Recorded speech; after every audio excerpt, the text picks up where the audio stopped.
It's 5 o'clock on a Wednesday and it's time for... Craig and Ryland's Magic Review Show. It's Craig and Ryland. That's right, you are Ryland and I am Craig. Guys, welcome back to another review show. Thanks very much for checking it out. We have some interesting reviews here. We've got a very hyped book, which is terrible. We've got a very hyped trick, which is terrible. And we've got a couple of really cool props to look at as well. This is going to be a very interesting review show. Let us know in the comments down below what you think. I'm pretty sure not everyone's going to agree with me. Without further ado, let's look straight at the first product. Okay, so the first trick we're looking at is Abstract Effects, which is the other brothers, and Deception by Design. This is called Summit by Patrick Kahn and Abstract Effects, and it is a thought of card in Sharpie. Now, this product has been discussed on forums all over the internet, Facebook, Magic Cafe, everywhere, purely because the trailer was very deceiving when it came to the product, and it was. I don't want to dwell on that too much because a lot of people have already talked about this. It is public knowledge. Having spoken to some people, I know that the other brothers regret what they've done, but the trailer was very deceptive. If you look at the Prop Dog Honest trailer that they did, and I'm sure we'll be doing an Honest trailer at some point as well, you'll know what they did and why it was dishonest, but it really, really was. Do not base the effect of Summit on what you see in the trailer. For a start, they talk about no equivoke, and in reality, there is equivoke. I mean, they offer a way of doing it without equivoke, but it is just absolutely terrible. It really requires equivoke in order to get the card. So what is the trick? Well, the trick is it's a thought of card in Sharpie. The whole idea is somebody thinks of a card. It's not, they don't think of any card. They are limited. And then what happens is you give them a Sharpie, they try to write the name of the card on a business card or something, and then it doesn't write, and they open it up and the card that they've thought of is inside the Sharpie. Now let's first of all have a look at a full performance of this trick. I'm going to perform the routine for you, and then when I've performed it for you, we'll talk about what we think and we'll talk about the pros and cons. Spoiler alert, there's going to be a lot more cons than pros. Right, we're going to do something. Okay, we're going to do a trick. It's going to be an amazing trick using a business card. This is something you're going to need. You're going to be writing on that business card in a minute. You do know how to write, don't you? Yeah. Good stuff. I also have an invisible pack of cards. Would you like to take that invisible deck and give it a shuffle? Did you just take them out of the box? Yeah, and I threw the box over there. Okay, give them a shuffle quickly. Waterfall shuffle, overhand shuffle, and a fire shuffle. Very good. Now, what I want you to do is pass me either all of the picture cards or all of the number cards. What have you given me? Picture cards. You give me the picture cards. So throw the number cards away. And out of these picture cards, you can see them all. There's all the jacks, all the queens, all the kings. Take one and I'll throw the others away. Which one have you taken? Queen of spades. Okay, I'll throw the others away. Now, here's a question for you. Is that a free choice? Are you happy with the Queen of Spades? I also need a pen. You can, by the way, Ryland, you can keep that Queen of Spades as a souvenir. You can put it into your pocket. Now, what I want you to do, remember I said I wanted you to write something on here? Yeah. I do want you to write something. Can you do me a favour? Yeah. And can you just take this pen, and what I would like you to do is go ahead and write on there the name of the card. So what was it, the Queen of Spades? Just so we know it's definitely the Queen of Spades, write Queen of Spades on there. Wonderful, nice big letters so that everyone can see it. If you could go ahead and write the Queen of Spades, that would be awesome. And then, what's the matter, mate? Hang on, is the Sharpie, is there any ink?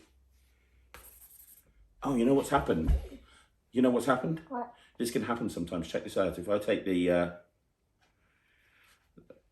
front off, look, there's no ink in the Sharpie. There's a folded up card. One card and one card only, folded up inside the Sharpie. Now, hang on a minute here, right? You're not going to believe this. One folded up card and one folded up card only for the first time. What was the name of your card? Queen of spades. You're joking. Check it out. The Queen of Spades. Okay, so that was a full performance. The question now is, what do we think of the effect? Well, I don't like it. I really don't like it. He doesn't like it. You don't like it, do you?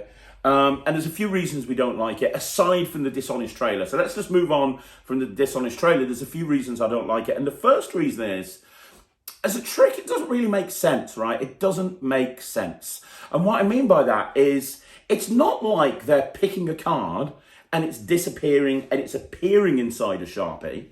It's not like they're thinking of a card and the card vanishes from the deck and then it appears in the Sharpie. They're thinking of a card, you're showing them the Sharpie, and you're saying, hey, write with the Sharpie, the card's in there. So you're really using the Sharpie as a place to store the prediction, which doesn't make any sense. Why would you shove it inside a Sharpie? And also, why would you give them the pen and ask them to write with it? You just come across as a bit of a dick.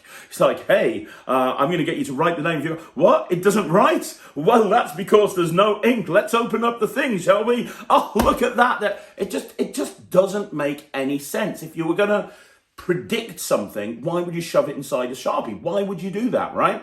Now, obviously, we know why they do it. They do it because of the method.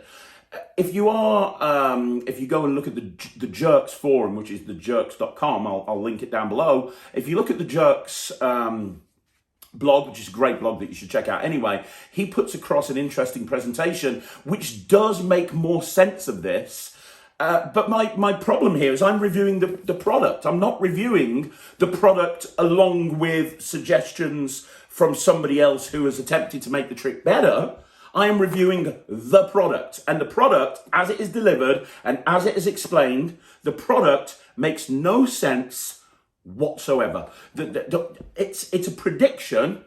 Why would you put it inside a Sharpie? Okay, so that's my first issue right there. My second issue is there's no live performance footage at all. There is no live performance footage.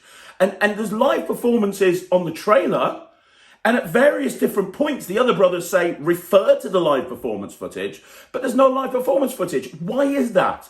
Why is there no live? You obviously got live performances because they're there on the trailer. So why are you not including them in the product? Hey, let me show you this live performance so you can see exactly how the routine plays out. I've talked about this over and over again on this channel.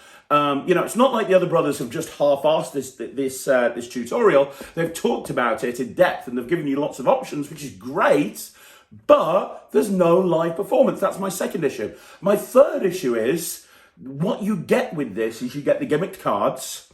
And I don't think I'm giving too much away by saying that you're going to get, there's obviously an index involved, a very clever index that's obviously been custom made, which sits in your pocket and you've got access to that index. My issue is not the base of the index, but the parts that go inside the base are very, very fragile, and I can all but guarantee that they are going to break at some point, or at least one of them is going to break.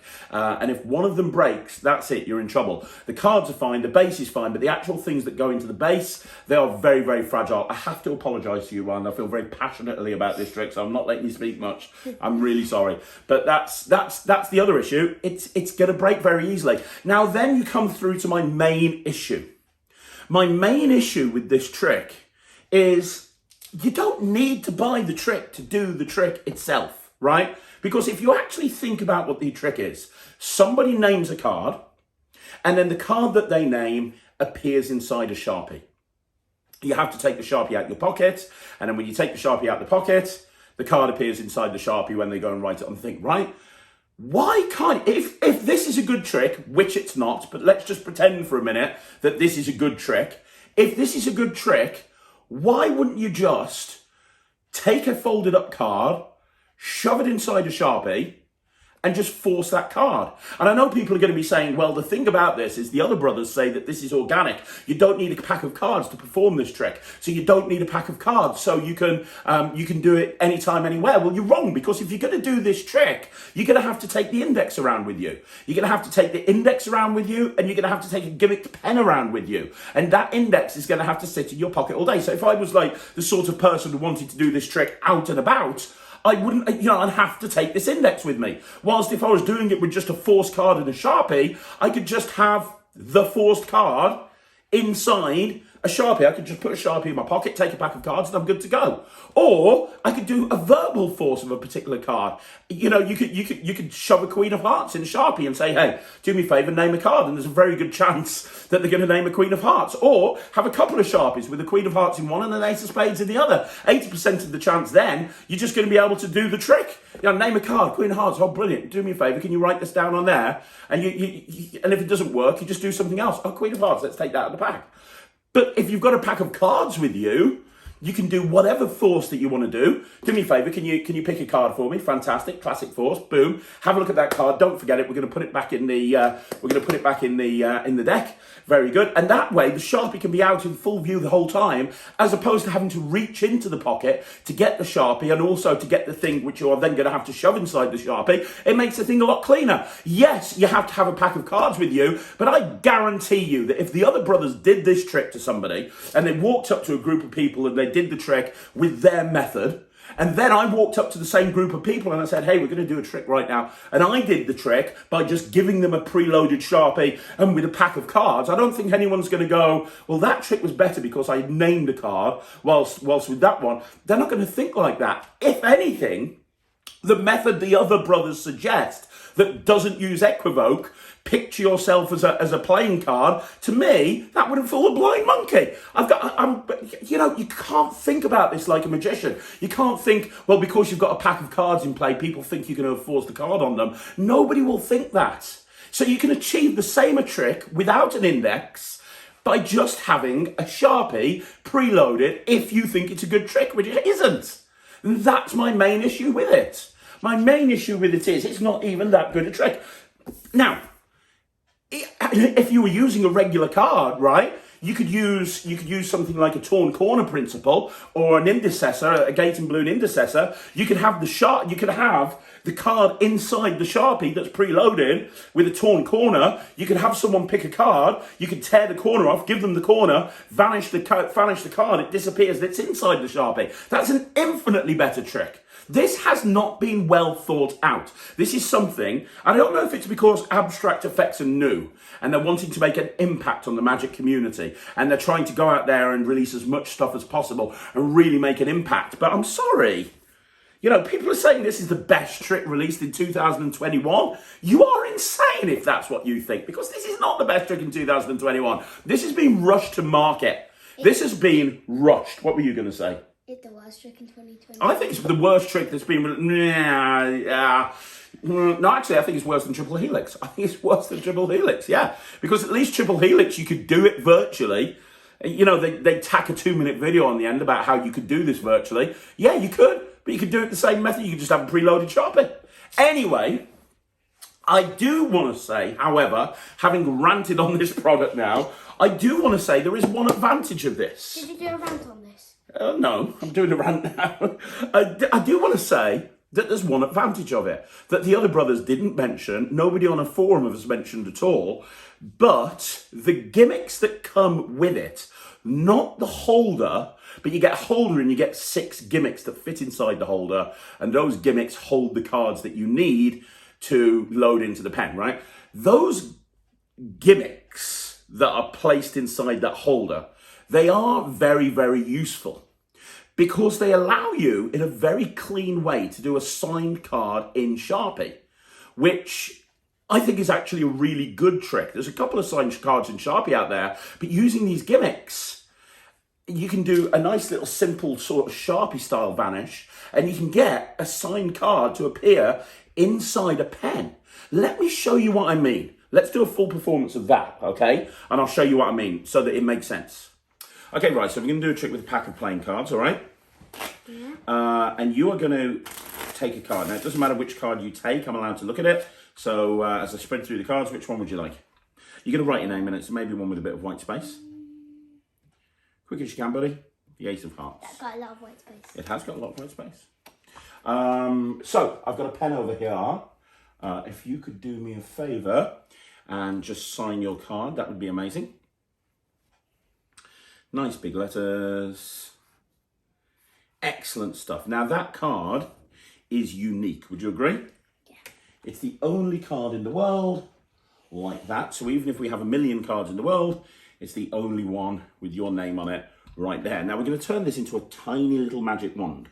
What I'm going to do is I'm going to take it, I'm going to roll it in. Well, keep your hands off the table, mate, so everyone can see what I'm doing. I'm going to make this into a kind of a little tube. This is going to be like the smallest magic wand in the world. And I want you to just squeeze that right there in the middle nice and tightly. Yeah. Very good. Now, we're going to put the rest of the cards away. The rest of the cards are not important. The only important thing is my little magic wand thing. Now, I want you to watch very carefully. Don't blink. I need the... can you hold my wrist? That way you know I'm not cheating. I need to get the pen from earlier, because this pen's going to be like a little magic wand as well. So we've got the signed card, and we've got this pen, which is going to be the little magic wand. All I have to do is tap like that, and the card disappears. Are you impressed? Yes. Would you like to know where it's gone? Yes. Here's what's interesting. You signed a card with this pen, didn't you? Yes. It's been here kind of the whole time, right? Yes. But here's what's really weird. There's actually no ink inside this pen. Okay. Now check this out. Look. If I just open this, you can actually see what's in there instead. It's How did I write my card. Check this out. Take that card and unravel it, and you're not going to believe this. How did I write my card if it's got no ink? Well, it's all an illusion, because if you look at it, check out the card. It's the one with your sign, with your name on it. Show it the camera, and you can keep that as a souvenir. Perfect. That was brilliant. I love that so much better. Isn't it great? Yeah. They sign a card, you roll it up, you give them the card, it disappears, you tap it with the pen, it goes, they open up the thing. There's no, it makes sense. Now, obviously, I've only just thought of that, and I'll probably flesh it out over time, but the basic idea. Now, I know I was reaching over there, but that's because I haven't got a jacket and I'm sitting down. If I was doing this gigging and I had a jacket on me, I'd probably have the two pens in the inside jacket pocket, and what I'd do is I'd just put the pen away in my inside jacket pocket and bring it back out of that pocket. Or you can very easily routine it by just having the pen on the table and then just picking it up and switching it. There's so many different ways to go, and that's something that I'm going to explore. And that also solves the big problem that I've got with this, that I think the little gimmicks are going to break, because with this, you're only actually using one of those gimmicks. So if one of them does break, you've got 5 replacements. So it doesn't matter. You've got another one, you've got another one, you've got another one. And I actually think this is a good use of this prop. So it's very difficult how to rate it, because I actually think that this whole idea of a signed card in Sharpie has legs. So I want to give it a decent score, because I really like the idea of doing this, and this is something I'm going to be working on. But, the bottom line is you don't get this routine when you buy the trick, and I have to rate the trick based on what you get, what you receive. And based on what you get and what you receive, I'm giving it 0%. What about you? 3. 3%? Yeah. What's the 3% for? 3%. So 3%. Now, if you're thinking along the same lines as me, and you want to do a signed card to Sharpie, and you're going to play with that, and as I say, that was just a bare bones idea after playing with it after a couple of days, but if you want to go down the same route as me, I think this is a great prop to pick up, to give you the tools that you need to be able to do something like that. And then it would be getting more like an 85%, because it's something I'm going to play with. But as it stands, based on everything you get and the routine that you receive, it gets 0%. And I really wish, the other brothers are great performers. They are great creators. And I think they're rushing too much stuff to market at the moment. And I think they just need to slow down and start working on their quality control. That's what they need to do. 0% from me, 3% from him. Let's move on. Let's have a look at the Pizza Paddle. Pizza Paddle by Rob Thompson. And this is by Amaze Kids, which are part of Vanishing Ink. And what this is a paddle designed as a pizza paddle. And you know what? For many, many years, I did work in restaurants. I did restaurant work in family restaurants. And this is worth its weight in gold, because when you go into a restaurant and you're performing at a restaurant, and there's lots of kids there, the goal is to do something that the adults will enjoy, but also something that the kids get into. And this is the perfect thing, especially if you're in a restaurant that sells pizza, or if you're in a pizza restaurant. This is brilliant, because this is visual. It'll fool the adults, but also the kids will really get into it. Come back over here. I got a pizza. We'll talk about the props in a minute. Do you want to perform it first of all? Do you want to perform it? Yeah. Okay, we'll get Ryan to do a full performance of the routine, and then we'll talk about what we think about it. Daddy? Yeah? Do you know what this is? No, it's a stick. No, it's a pizza paddle. Really? Yeah. I've got an oven here. Okay. Which I used to get pizzas out of. Whoa! No way! Yeah, look, I have this one. Did you just eat that pizza? Mm-hmm. That's so weird. That's not nice. It's overcooked. Oh, it's overcooked? Yeah. Fair enough. Oh, there's another one? Yeah. There's 100. Well, we're not going to do this 100 times, are we? No. Okay. Did you eat that one as well? How did that one taste? Yeah, that's not even cooked. That's not cooked either. That was just cooked. That was just cooked. Is this a good one? Oh, that's a good one. Fantastic. Okay. Okay, keep going. Okay. Daddy? Yeah? Can I have your hand? Yes, you can. Can you feel that? Yes. You feel that? Yes. Feel that? Yes. Watch. Whoa. Do you know where it is? Is it in my hand? It's in my hand. No. Where's it gone? Behind my ear. That's a true classic, right? That is a true classic. But now I've got the pizza on. Now, surely I need to take it off. That makes sense, yeah? Yeah, so I can eat it. Now I need to take it off to eat it. That looks cool. Are you going to eat it now? Good stuff, Ryan. Well done. This is one of the best tricks I've seen in a long time. Yeah, it is. I mean, it's amazing. Rye absolutely loves it because he's a big fan of pizza. You saw his performance. It was a really good performance, right? But the whole idea is that you've got this pizza paddle. You can grab an invisible pizza at any point that you want to. You can well, it's not invisible. eat it. And it's just an invisible thing. So it's an invisible so oven. So you can't You're having so much fun with this presentation, aren't you? Yeah. You get with it the pizza paddle. This is the easiest thing in the world to paddle. It's absolutely, it's designed to paddle. You also get 2 smaller pizzas and you get a big pizza. Now, Ryland didn't finish with the big pizza because your hands are too little, aren't you? Yeah. You can't really do that. But it's the same size as eat it. I know. It's the same size as a jumbo coin. This is the same size as a $50, which means that you can do stuff like this. So, you saw a basic presentation from Ryland. I love that moment, by the way, where you, hopefully that showed up on camera, where you kind of do that. I think that looks great. Oh, yeah. But what you can do is, because you've got 2 pizzas, you've got 2 small pizzas, you can do, pizza across, or there's so many different ways that you can do it. You can make 2 pizzas, a pig eye, no, show you. I know. What are you doing? You can do this that I did. Oh, where you split it. Yeah, you could. So you could kind of almost do a sponge bananas thing type thing where it keeps like repeating. And obviously you've got the ability to do a jumbo finale, which is really, really nice. There's lots of different things you can do with it. The props are great. Put the props over there, right? I mean, what you see is what you get. It's a 10-15 minute download. I'm confiscating that in a minute. It's a 10-15 minute download. They go into it in great detail. You watch the download, you learnt the moves. There was nothing you couldn't do before. If you can do a paddle move, it's all fairly simple. If you can do some basic sleight of hand and you can do vanishes, you can come up with your own routines as well. On the download, they talk about doing like a pizza under salt shaker type routine. They talk about a whole bunch of different stuff. There's a lot of different options, and I think creative people will come up with some really great ideas with that. But the key thing that this is beautiful for, excuse me, is restaurant workers who, what's he doing? I'm saying, in my head I'm going, pizza, pizza, pizza, pizza, pizza, pizza. I think for restaurant workers, this is worth its weight in gold. If you work in a family restaurant, this is absolutely brilliant. Also, from a social distancing point of view, you can structure this whole routine without actually having to touch the kids or touch the adults or touch anyone. It's really visual. They can see it from a distance, so you can be further back.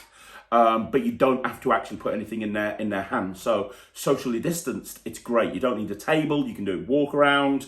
It's super visual. It'll engage the adults. And if you're doing a kids party, one of the things I think with the kids parties, when the kids first arrive, it's nice to walk around and do magic. And a lot of kids parties, they have pizzas for their for the sort of the food in the middle. So you can very easily kind of do that sort of thing. And do you have Pizza Hut? Do it at a Pizza Hut, get yourself a residency in a pizza restaurant and do it in a pizza restaurant. It's really good. It's a great product. It's very high quality. Do you know what I should do? What? I should make a pizza act full of pizza. Why don't you? Go for it. That will be in there. Of course it'll be in there. But yeah, you know what? Somewhere I've got a big pizza oven. It's in the warehouse somewhere at the office. I saw it the other day when I was moving all the illusions around us. I've got this die box thing that I used to do with a pizza in it. A bit like that run Santa run that you did, where the Santa's running from one side to the other. It's like 2 pizza ovens, and the pizza rolls from one side to the other. You can put that in the act. You want me to go to the warehouse and find it out for you? Yeah. Okay, I will do. We'll do it next week. So there you go. That's it's great. It's really, really good. Great for close-up. Great, really visual for sort of a kid's entertainer for Zoom as well. If you're doing stuff and you want to do something really close to the camera, it looks really good and it's not difficult to do. The download's great. What are you giving it, Ryan? You did just say that this is one of the best tricks you've seen in a long while. I'd like to remind you of that. 110. What are you having? 110. 110 off Ryland. I'm going to give it 90%. I think it's really good. It's highly recommended. You can get it from most magic dealers. Did you thought I said 10 for a second? I thought you said 100 and something. I couldn't tell. Yeah, you can get it from most magic dealers, or you can get it direct from Vanishing Ink. It's another great product. Highly recommended. Okay, so the next product we're looking at is Amnesia, which is a book by Vincent Hedan. I think that's right, Vincent Hedan. And let me read the ad copy to you, and this is very, very important for what I'm saying. Mnemonica without memory. Discover the secrets of Quantum Ritz's mnemonica stack without memorizing the order of the deck. Coincidence, sandwich, poker, prediction, cutting the aces, transformation in the spectator's hands. The 9 routines in this varied repertoire allow you to benefit from the famous stack without learning it and perform incredible experiences of classical card magic.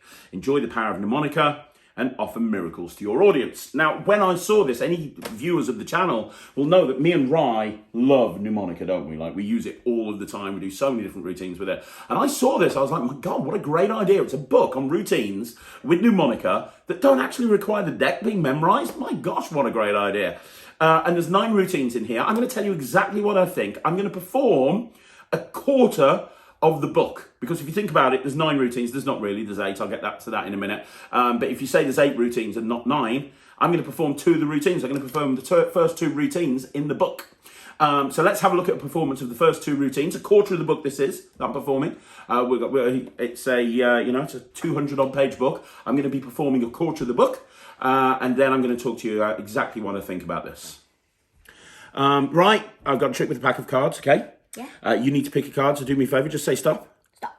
Yeah? Yeah. Okay, have a look at the card, remember it, don't forget it. Don't show me, show the camera. Okay, pop it back there. Are we good? Yeah. So somewhere in this deck of cards is your card, is that fair? Yeah. What I'm going to do is I'm going to deal the cards into 2 piles like this. Now, do you know how many cards there are in a deck of playing cards without the jokers? 52. 52. So half of 52 would be 26. 26. Very good. So in other words, what I have is I'm ending up in a situation where I've got 2 packets of cards, and both packets of cards have 26 cards in them, right? Yeah. Now, I don't know where your card is. It could be in this packet. It could be in your packet there. It could be in my packet here. It's a 50-50 chance, right? Yeah. But I don't want that. Those odds are too much in my favour. So I'll tell you what I'm going to do. I'm going to deal them again, like this. Okay. Now, if I deal them again, like this, now there's a 75% chance it's going to be in your packet, and there's only a 25% chance it's going to be in my packet, right? Yeah. But those odds are too much in my favour. So I'm going to do it again. I'm going to deal through the cards again. Just like this. And now, there's only a 12.5% chance that it's going to be in my packet. But those odds are still too much in my favour. So I'll tell you what I'm going to do. I'm going to deal it again like this. Now, there's only a 6.25% chance that it's in my packet. But those cards are too much in my favour. I'll tell you what, I'm going to do it again. Now, you could have picked any card, right? We've got 51 cards over here in front of you. I've got 1 card in front of me for the first time. What was the name of your card? Queen of Clubs. Well, it looks like the odds are forever going to be in my favour, which is pretty cool, right? Would you say that's pretty cool? Yeah. But I'll tell you what, we're going to see if we can go one step further, because we found a queen then. We found a queen, right? Yeah. Let's see if you and I, between us, can find the other queens, okay? What I would like you to do is cut about half the cards there. Doesn't have to be exact, but roughly. About there. Are you happy with that? Yeah. So you've got about half the pack. I've got about half the pack, yeah? Yeah. Pick up the cards as if you're about to deal them. Pick up the cards as if you're about to deal them. Very good. Now, what I want you to do, you're going to turn over the top card of your packet. I'm going to turn over the top card of my packet. Now, hopefully we've got 2 queens that are cunningly disguised as a 3 and a 7. There's a technical term for that. It's called a mistake. Look, I tell you what, I'll turn my 3 over. You turn your 7 over.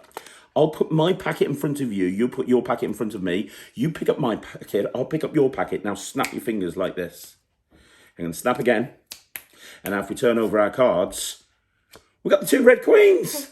Should we try that again? Let's try that again. Look, we'll try that again. Look, turn over the next top card. We've got a 10 and a 3. Now, they are not queens, are they? They look nothing like queens. Turn them face down again. Turn them face down. I'll put my packet there. You put your packet here. Here we go. We've switched packets now. Don't forget the magic snap. Snap. And again. And let's see if we've done it. I've got a queen. You've got a queen. Oh, my gosh. It is an absolute miracle. Okay, so that's a full performance of the first 2 routines. And you put them together. I put them together, yeah. They're designed to actually go together, to be honest, Ryland, which I'm going to get into right now. But the first 2 routines of the book I actually performed for you. First chance is the dealing thing, where Ryland picked the Queen of Clubs, and feminine perspective was the second routine where we found the queens. Now, let me talk to you about my issues with this book, because I have lots of issues with this book, and I'm telling you right now, this is getting 0%, and this is an absolute, complete and total rip-off. And I'm going to tell you why it's a complete and total rip-off. First of all, listen to the ad copy. Discover the secrets of one Tamaritz's mnemonica stack without memorising the order of the deck. Enjoy the power of mnemonica.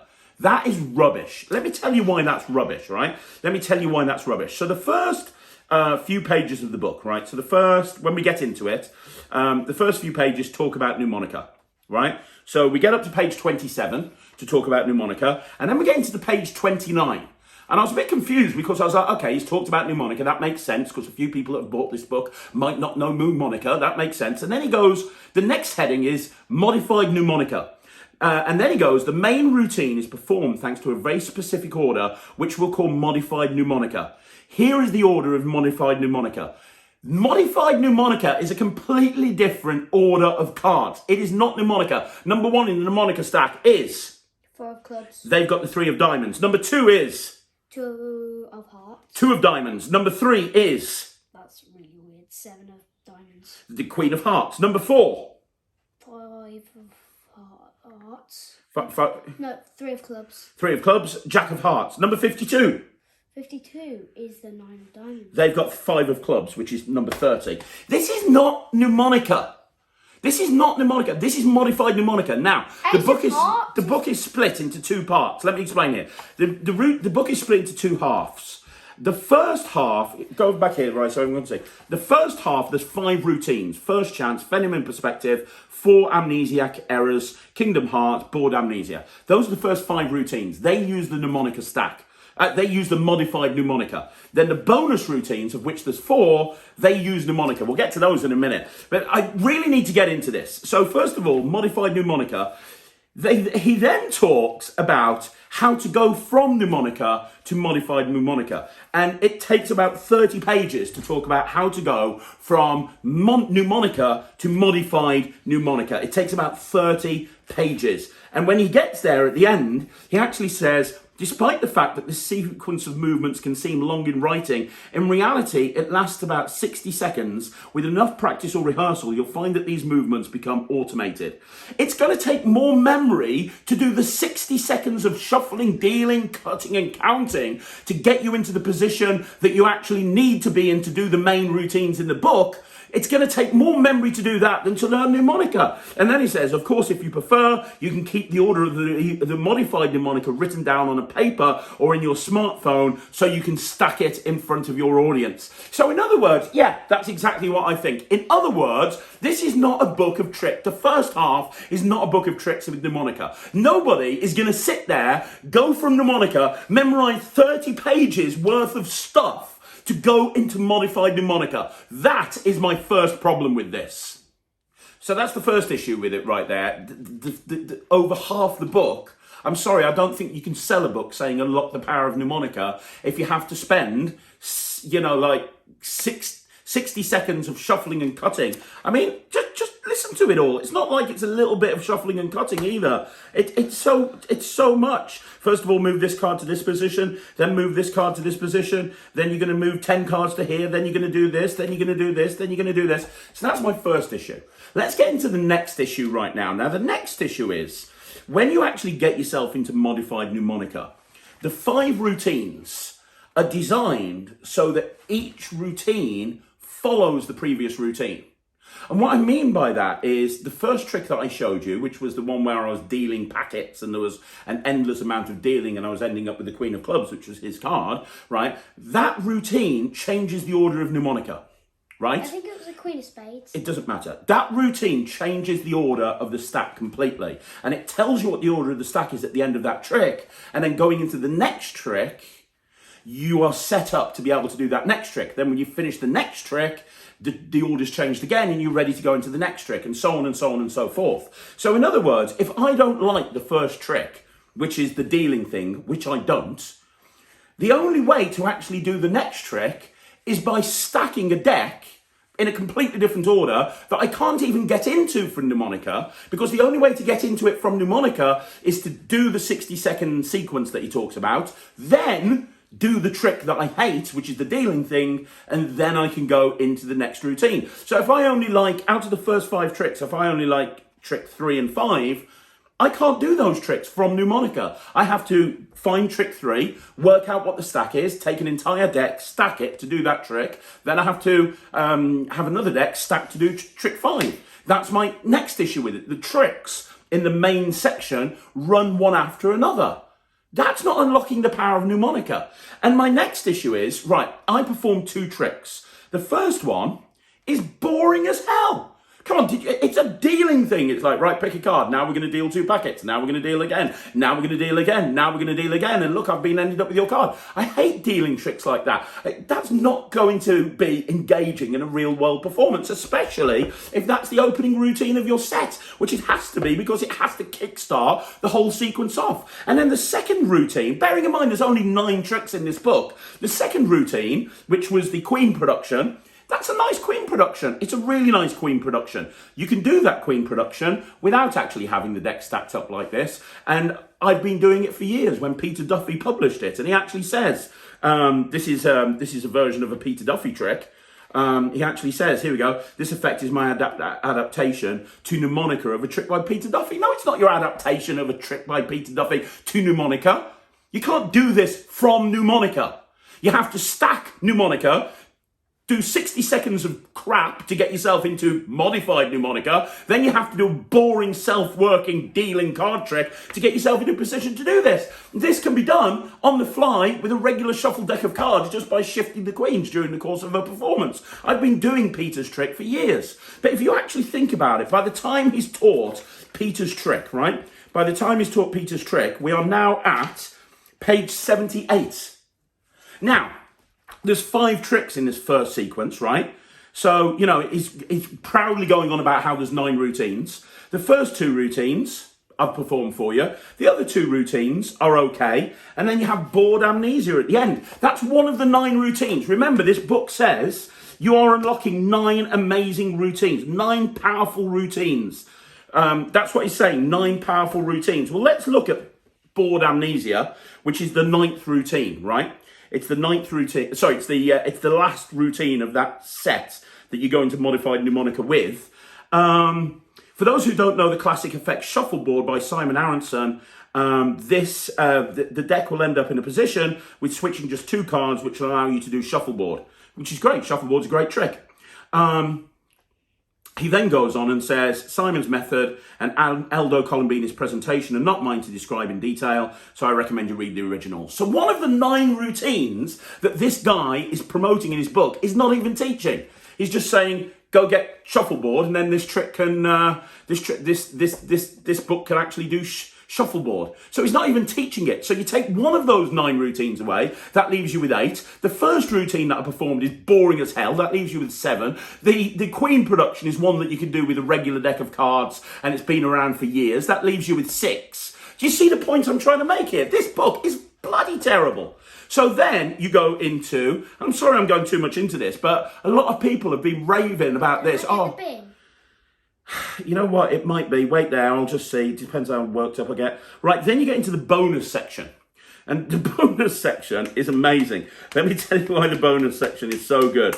The bonus section is so good because The effects in the bonus section do not require you to memorize the order of mnemonica. You just need to have the deck in the correct order. So finally, we come to the bonus section. We come to 4 routines that use mnemonica. I was like, okay, finally, we're here. Let's look at the first one. Amnesiac Tut-Tut, which is okay. It's based on a Michael Close routine. But in order to do Amnesiac Tut-Tut, I've got to get the deck into a particular order.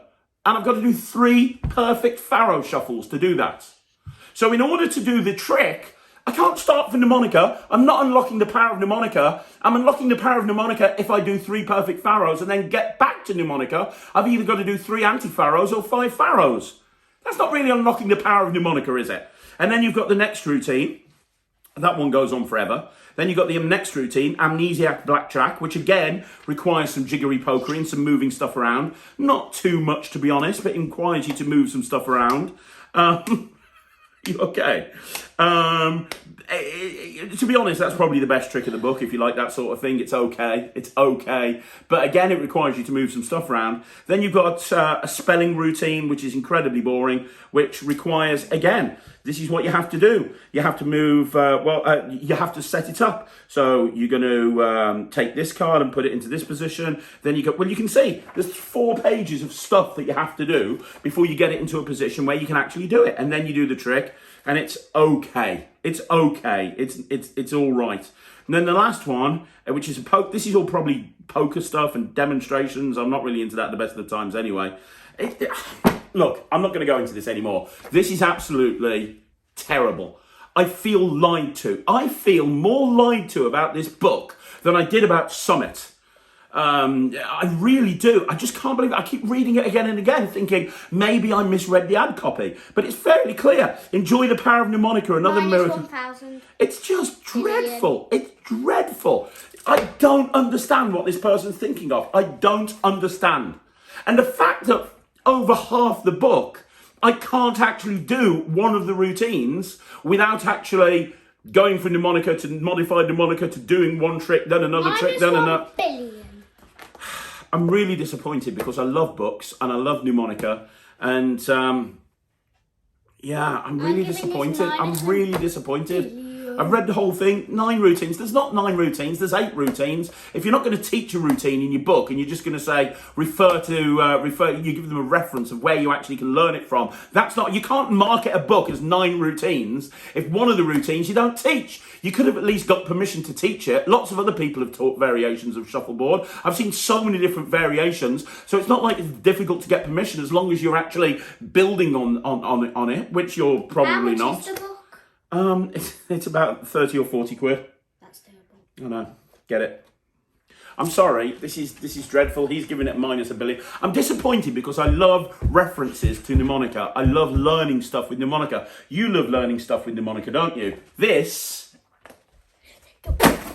not good. 0% from me, -1 billion% from him. Do not, under any circumstances, buy this book. Hey, it's only my opinion. It's only his opinion. But I'm just so disappointed. Okay, so the final review, we have Animinimals, again by Vanishing Ink, stroke Amaze Kids. And these are really cool. What it is, well, I'm going to get Ryland. Is it from Two-Headed Prediction? Yeah, it's from the same people that did Two-Headed Prediction. Basically, Two-Headed Prediction over there. Yeah, I know, yeah. The whole idea of it is that you have a modelling balloon and you roll it up into a little ball and you can turn it into the cutest little balloon model you've ever seen. Let's do a performance. Let's get Ryland to perform this very, very quickly and then we'll talk about what we think about it. Guys, I'm going to get my dad to hold this balloon, one end with one hand and the other end with the other hand. Like this? Yes, facing up and stretch it. Okay, no problem. And do you know how magicians make balloons into animals? Yeah, I know that, yeah. Do you know how they do it? Well, they twist it all up, don't they? No. No? There's already an animal inside it. What? Yeah, look, I'll show you. In this one, we've got a monkey. I think there might be another one. Let me see. Really? Yeah, I think there might be another one. It's a bear. I think that you need to show that close up to the camera so they can see just how cool those are. Can they see that? Okay, sir. Yeah.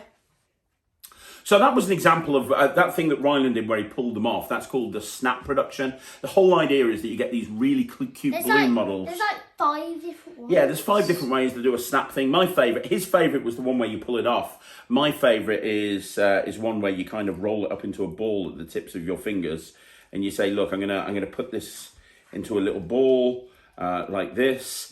And do me a favour, hold your hand out for me. I want you to squeeze it tightly, turn your hand over. I'm just going to wave my hand over, snap, open up your hand. It's a little fluffy unicorn. It's a little unicorn, check that out. You can also, there's also versions where you snap, hang on, right. There's versions where you snap it up and it changes. There's versions where you kind of look like you're moulding it, and then when you've finished, it looks like that. There's lots of different ways. And these things look so cool. They really do. They look really cute. They really do. Like, you showed this, when you practiced this, you showed it to your sister, didn't you? And what did she say? She said that's amazing. It was her favourite trick what ever. She would really like.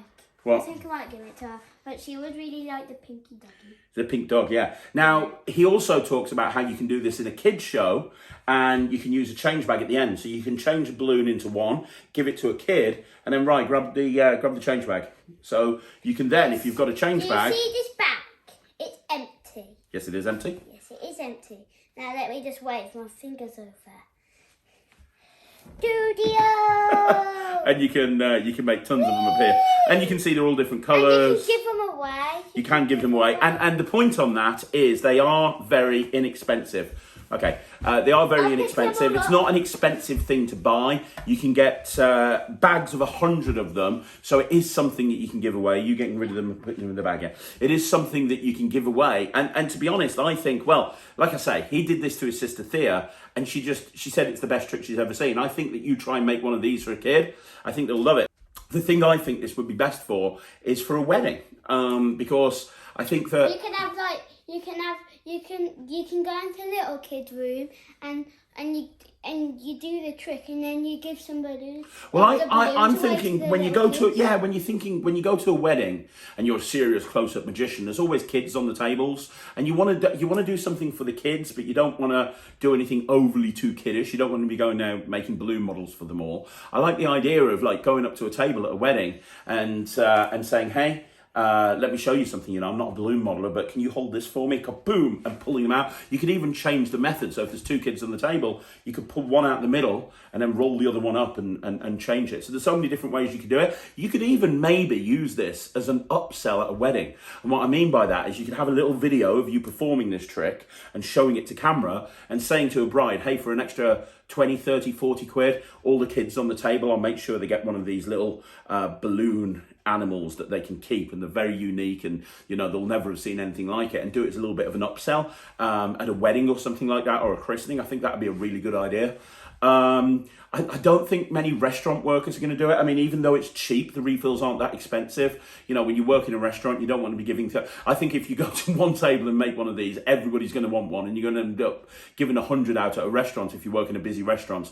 I think this is more of a case of you've got a client that's booked you, there's a few kids there, you do something really special for those kids. Or if you're a kids entertainer, again, you could use this as an upsell. You could say, I do this thing, let me show you. I've got a little video on my site, you can see what it is. I can make one of these for every single one of the children. It's going to cost an extra £10 or whatever it may be. And then what you do is in the show, you make one appear for maybe the birthday kid, and then you use the change bag to make all the other ones appear. You put the balloons in there, you change them into loads of these different animals, and then all the kids come up and you give them one and they can pick whichever. I think there's so many different ways to go with this. I really like it. What do you think? Yeah. You like it as well? Yeah. Are you going to do it on your YouTube channel? Yeah, 99. 99%, yeah.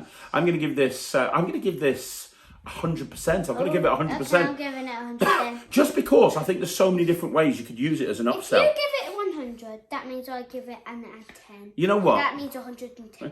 You know what? You're crazy. You know what? I remember putting a DVD out through Practical Magic many, many years ago called Close Up Magic for Kids.